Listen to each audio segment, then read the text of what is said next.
So today I want to talk about the anxiety of betterment, because I have a very simple way to see it, and I think that might help. We all have those moments in life when we feel like we need to better ourselves or the situation, fulfill our potential, find the purpose, do more or less big or small things, and we just meet resistance inside, and we don't understand why we cannot compel inside the courage to do it, the will to do it, the motivation on the long term. And most of the time it's the struggle, and we think it's normal that we have to make effort against ourselves in a way to finally push through and get to the other side of the change in a way. But most of the time it doesn't work, or it takes so much effort, and while you reach the other side you will have to keep up the effort to stay there. So what's really going on when we are trying to change? So what I see is that all of the motivation actually to change is based on some form of guilt. Guilt of not being enough. I will talk about that in another video more in details, but we all have a natural structural unworthiness of not being able to control our emotions from the beginning, which is more or less hidden from the conscious view. And that guilt of not being enough, of not doing enough, of slacking in a way, is propelling the wanting to be better, to be happy, to not feel like this, to not be not good enough, means to at last find that good enoughness that we are chasing. And this is the propeller of the change. We think we go there because it seems so obviously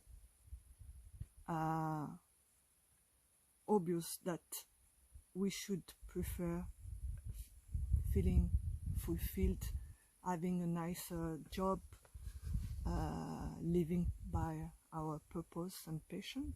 And because we see it as a very positive thing, we don't look at why, at the real motivation of it, as if it's natural to be that. So how could the motivation be wrong? But not looking at the motivation makes the whole thing complicated, because when you see deep down that it's guilt motivating the need to change, means it's the belief into your unworthiness, the unchecked thinking about it, saying that you really must be not good enough in a way because you are here now in that state and you want another state where you would be better.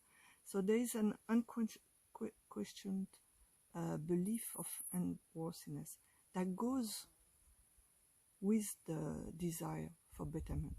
And actually there are two sides of exactly the same coin, saying in another word that if you were not feeling not good enough now, you would not have the need for change, or the feeling that you would need to change, or the will to change. You see, one propels the other. That you cannot have one without the other. And it doesn't mean that you need to feel unworthy to get better, because if you were feeling just naturally worthy, you could move in your life without even thinking about being better. You would just do your stuff and go on with your daily life without asking you if you should be better or less, or if you were better than yesterday, or etc. You would just like flow into what you naturally want to do, which is something that passionates you or that makes you happy. So you see, from the beginning, when you want to change to better yourself, you have to see that you deeply are persuaded that you are not good enough in a way, for some reason. Mostly because when very young, we were asked to have other emotions than what we had, and we felt that we were lacking control, and we felt that everybody else was doing it but us, because that's the way we do it to one another. No one escape. It's structural in a personal feeling of the me, to have that unworthiness, very, very like an anchor of the personality. So see that. So now you can see that guilt propels the need and will to betterment. And then you can see that why it's so difficult to change, because when you have those two things and one is not seen, the guilt is not seen, you never can understand why you sabotage yourself, why you have anxiety, why you're going one way and pushing on the other side, why you feel you don't deserve, why it's so difficult to just find that place of feeling worthy of being happy. Actually, that's what it is. So look at your situation now, the one you want to change, and see how you're resisting it in a way of that is not objective. In this, I mean, that is really subjective to you.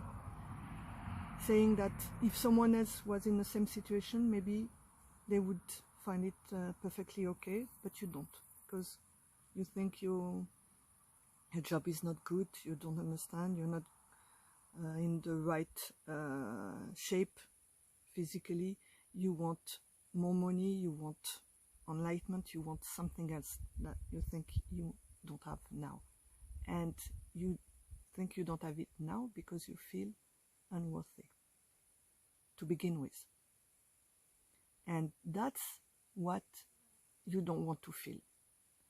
It's not the pretext of more money, because you know that already, as a matter of fact. That's why it's so conflictual and so contradictory, and so give us so much anxiety, because you know on the logical level that people having like 1 million, they will need 2, or they will feel bad because they don't have 10, or they will feel bad because they could lose it, and you know it will happen to you as well, but you still like pedaling in the sense of bettering yourself, because all you want is to escape looking at that structural unworthiness of the now moment that you have, and that you carry with you. So if you look at it that way, you can see, okay, so I feel unworthy now, and that's what I really want with my betterment. I want to not feel unworthy again, because that's the goal. With the million you want, the success, the enlightenment, the diet, whatever it is, the perfect partner, what you really want, it's not the thing, the perfect partner, or whatever image you have of the fulfillment, which is always unique to you. It's the feeling that goes with it. Because if you were to have that goal image and feel worry or anxious or having trouble with it, to keep it, or it's not going the way I want it, then you would say, I don't want it, I give it back to you, because I feel it's horrible the way I feel with that thing. So you know it's not that. You want this thing because you say, with that thing, I'm going to feel at peace with myself. I won't judge myself anymore. I will be thinking, okay, I have it, so now I made it. I'm worth something, and I can deserve my own validation. Others' validation, because you projected that others want you to be in that situation to validate you, but that comes back to your own validation.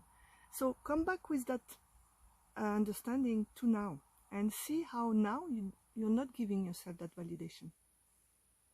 See, it's not about the situation. Now you can be, maybe you're broke, maybe you're under a bridge, maybe your partner left you, whatever it is. The situation is the situation, but somehow you feel guilty about it. You don't validate yourself. You should not be in that situation. You're resisting it. You make it a personal problem. It's about you. The partner left you because you were not good enough. You don't have success because you're not good enough. You did not get the job you wanted because you're not good enough. You see, you didn't do enough. You didn't know how to do enough. You need to know how to be better. You see, it always goes around a certitude that something is wrong with you, that need to be fixed. And going after a goal, a purpose, a betterment, a development, a fulfillment, is going to carry that idea, if you don't look at it, that you're not good enough to begin with. So you will never be good enough, because you always think that that thing is going to change the way you feel, but you feel not good enough. You see, it never has been about what is really happening around you, because it wasn't about that when you were a kid. When we start being kids, and all the society is the same, different colors, different shapes, but it's structural to being a human. You will always feel like you didn't do what needed to be done or what was expected of you, and that crystallized into a deep, more or less feeling of unworthiness that you are trying to compensate by transcending, being the best, something, not seeing it, denying, don't want to see, or knowing and hiding to others. So it's compensation, denial, and hiding. That's the three big method of managing that unworthiness that we all have. But we all have it on a unique way. So your way is going to be unique to you. But see it, because the clarity you get from seeing it, you will see that all the struggle you always meet when you want to change, when you want to better yourself, that you feel like you are resisting yourself, or something outside is resisting it, because that can be projected outwards as well. You will see that it's because it's the same thing that you try to see as two different things, and you want to escape one side to go to the other side, when they are always the same thing. So it's going to be like a push against the two poles, and you can never break the whole ball, because as always two sides, like a magnet, you will always have like a plus and a minus, and you can never get rid of one side. So what to do? What to do?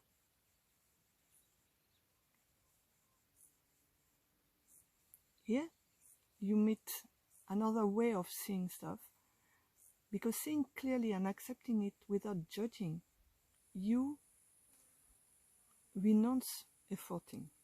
So you just see it. Okay, I'm in a loop, in a trap. If I push that way, the other is gonna come, and you can go on. If you don't if you still want to see, you can go for your goal, you can go for your purpose and spend years into it until you will see that it's not fulfilling, you need something else, and you'll be efforting again. You can go on efforting forever if you want. But at some point, if you're listening to this, you are tired of always meeting the same conflict, the same division, the same, I want this, but I'm not giving me the means to do it. I'm sabotaging my effort or goals. I want to be successful, but I stay on the couch watching TV, etc., etc. It's always like that part of you that wants that imaginary betterment in time, and the other one that doesn't want to move. And they are the same. They will always be together. One can be muted for a while, but it will always be there because they're structurally the same thing. So what to do when you see that?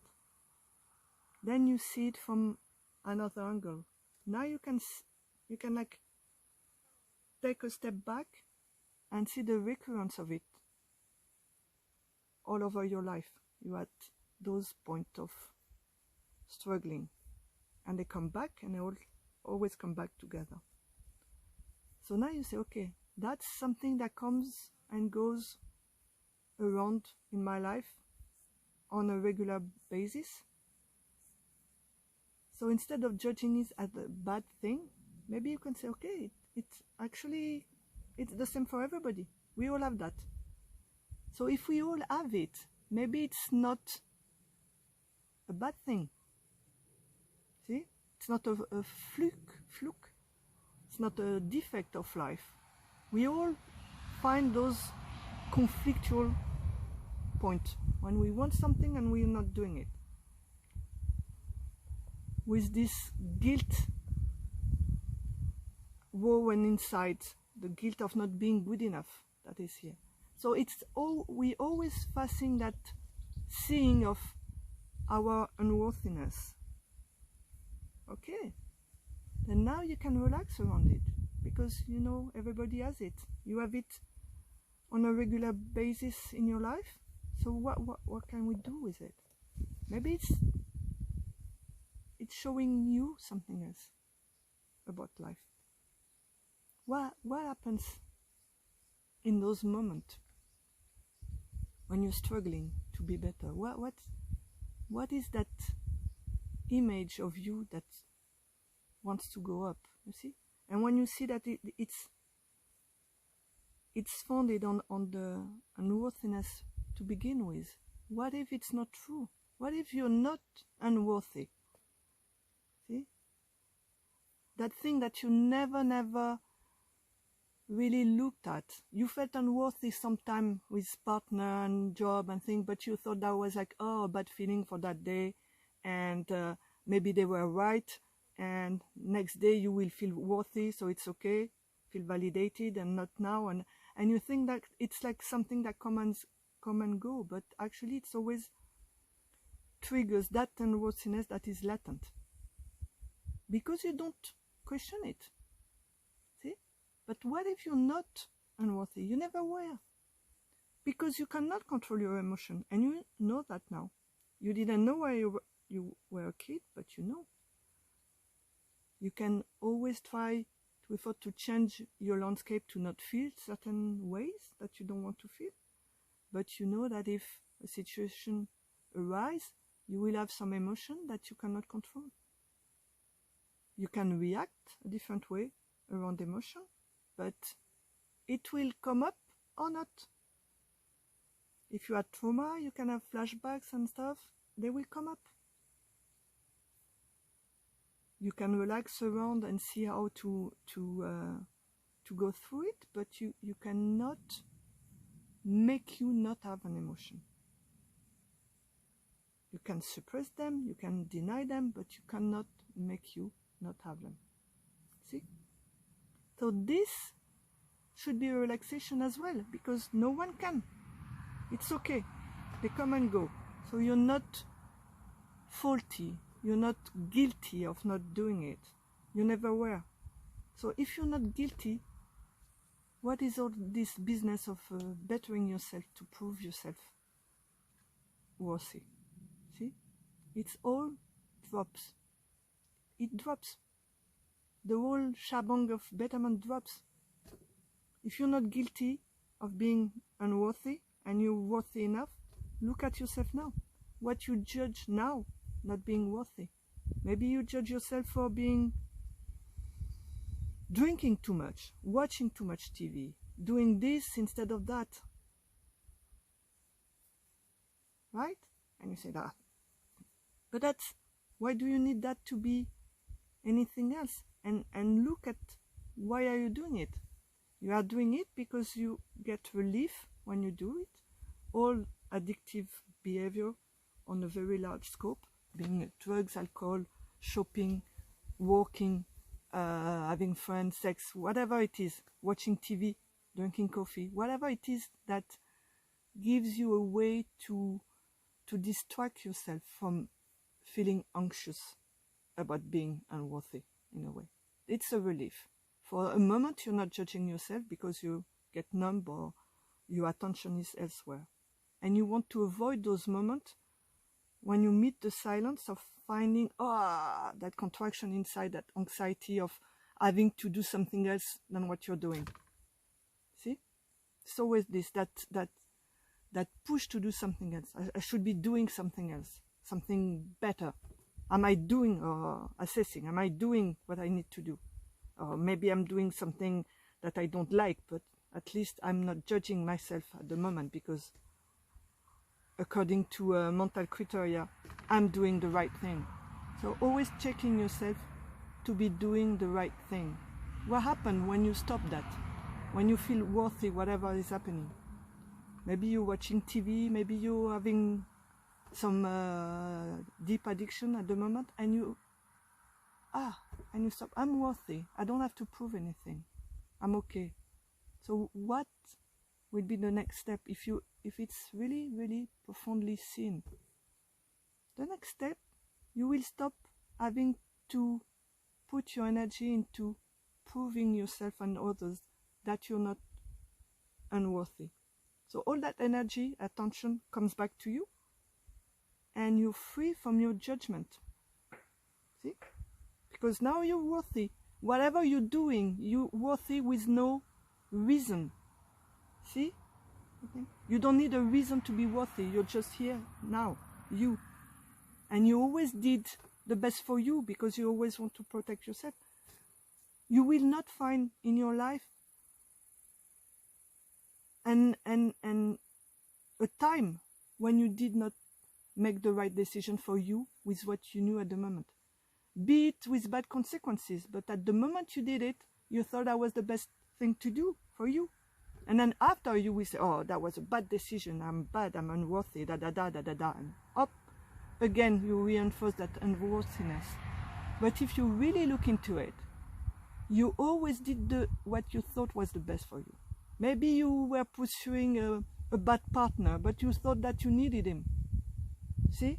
And then after you discovered that I was a crook or whatever, and say, oh, why did I do that? And then you judge yourself. But you never betrayed yourself. And that's why we're afraid, feeling so unworthy, that we're going to betray ourselves again and again. But when you see clearly that you never did, you just did what you could. And that's enough, because there's no need to be anything else than at peace with yourself. And that's, remember what you wanted from the beginning, be at peace with yourself. That's why you want to better yourself. So can you be at peace with yourself now? Dropping all the judgment about you. Isn't it what you want to achieve with the betterment? With all that efforts, with all that courses online on Himalaya, and you want, maybe in 6 months I'm going to be better, or I'm going to get that, or be recognized, or whatever. Don't you want to feel it now? You don't feel worthy to feel it now. I'm not good enough now, so drop that. What is left is feeling worthy now. Naturally, just simply, and that's what you wanted to begin with. Remember, Why not now? And maybe you want to say, no, I cannot now. Look at the reason you're giving yourself for not giving it to you now. Because if you give it to you now, you're worthy, the anxiety will fade away, dissolve, everything will come back to your natural state of just being here, and you will maybe stand up from your couch and start doing something fun, because now you feel light. You don't have that judgment, that pressure to perform something, to prove anything. So all of a sudden you're free, you see? You're free from your own judgment and the need of validation that is based on feeling unworthy. So come back to that. Try it. Thank you. Send me an email. Take contact with me if you want to have a session with me. Bye.